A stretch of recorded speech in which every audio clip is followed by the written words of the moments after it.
Have you ever struggled with fat shots? Maybe you've hit thin shots, shanks, toe shanks. Maybe you struggle with hitting the ground before the ball or thinning the ball. In fact, if you've struggled with any ball striking issues at all, this video and this drill will absolutely help you improve that and improve your scores.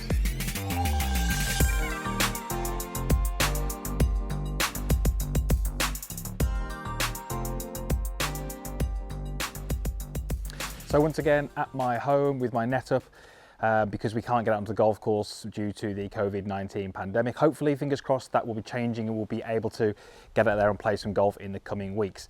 So a fairly bold statement there. How can one little drill or one little exercise help all sorts of golfers who struggle with ball striking issues? Well, that's what we're going to explain in this particular video. But before we do that, if you are new here, I would love you to be part of the community and click that subscribe button. It is absolutely free. Just drop yourself down into the description box and you'll find that link there. And also click the little bell notification as well. That just means you'll be notified each time I do upload a new video.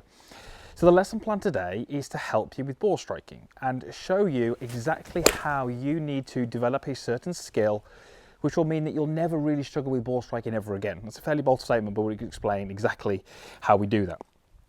I've got 3 golf balls teed up here, which is a little bit of a clue as to the little exercise, the drill that we're going to do, but we'll come to that in a moment. Before we do that, we need to understand how the golf club works around your body. And for the purpose of this video, we're going to say that that is a circle shape. It's not a perfect circle, but it kind of represents a circle shape. And if we think of that circle shape, if we think about someone who tops the ball, that circle is very often too high. Someone who hits the ground before the ball, that circle is very often too low. Someone who hits the heel of the golf club, so a shank, it's because that circle is too far away from them. Someone who hits the toe, it's because the circle is too close to them. So if we struggle with ball striking, it's because the circle didn't line up correctly with the golf ball. Effectively, that's what we're saying. So it may well make sense that we try and get that circle to line up with the golf ball. That would make sense, and we are going to try and do that. But what we're going to do in this video is give you ultimate control of that circle and control exactly where that circle is relative to the golf ball. So here's that exercise. I'm going to give you 3 drills to do, and then we're going to go through exactly why they're going to help. So I'm going to set myself up to this first golf ball here, which is teed up by a very, very small amount. And I'm going to make a little half swing, and my goal is to get centered contact. That is it. That is my only goal. It doesn't really matter whether it goes high, low, left or right, but can I make centered contact? First one, pretty good. I was happy with that. Now the second one, ball is a little bit higher. It's raised up a little bit. My job again is to make centered contact. Again, pretty good. I was happy with that. And the final one, again, same thing, half a swing, but can I make centered contact? That one was a fraction high in the club face, but pretty good. So what was I doing then? Was I intentionally raising myself up by 2.5 inches to hit that last golf ball? No. What I was doing is I was just seeing the golf ball there and reacting to it. So on all those 3 shots, I had 3 circles which were different heights relative to the ground. The first one was fairly close to the ground, then it raised up a little bit, and then it raised up a little bit further. That's the first little exercise. Let me show you the second one. We're going to get 3 golf balls teed up again. So I have my 3 golf balls. These are all teed up the same height now, and this tee height would be pretty much appropriate for what I would use on a par 3. So as I set myself up to this middle golf ball, this is my normal setup. Can I go ahead and hit the center? Pretty good. Now I'm not going to move my feet. My setup is still as if that ball was on that center tee peg. But this time I'm going to try and hit the outside golf ball. And again, that strike was pretty good. Same thing, set myself up as if the ball is on the middle tee peg, and can I hit the inside golf ball? And again, 3 pretty decent strikes, considering those golf balls were quite different. So that time, I was moving my circle outward and inward to match where the golf ball was. Again, did I think to myself at any point, I'm going to move my arms 2 inches out this way or 2 inches in this way? Absolutely not. I just reacted to the golf ball. So what you can start to see is happening here is we're starting to develop control and skill. There's no technique changes here. This is a drill and an exercise that can help you control your circle and make it line up with the ball consistently. I guarantee you, if you were to take a PGA Tour player, we'll pick Rory McIlroy for example, he hits the ball at the middle of the club every single time, pretty much. But if you asked him to top a ball, he could top it. If you asked him to hit it heavy, he could hit it heavy.